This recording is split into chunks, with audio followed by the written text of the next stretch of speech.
Okay, happy Father's Day. Salamat sa mga sponsor, Barok Antakya.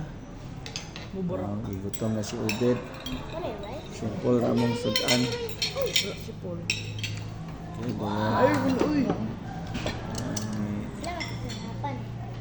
Okay, may gamay kaldero. Kikis naman. Bagong niluto. God bless po sa ating lahat. Pagpalain nawa tayo ng ating pong may kapal sa araw-araw. Healthy katawan, malakas at of course ang ating pananampalataya ay mas lalong tumibay at makapagpatuloy tayo sa ating paglilingkod sa ating Panginoon. So yan lang po ang ating vlog ngayon. Happy Father's Day. Late na ang aming kasi kahapon grabing ulan. Tapos naka-outing pa ang aming mga youth.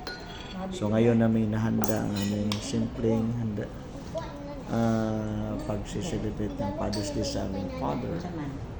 Salamat Barok Antakya sa iyong patuloy na pagsusuporta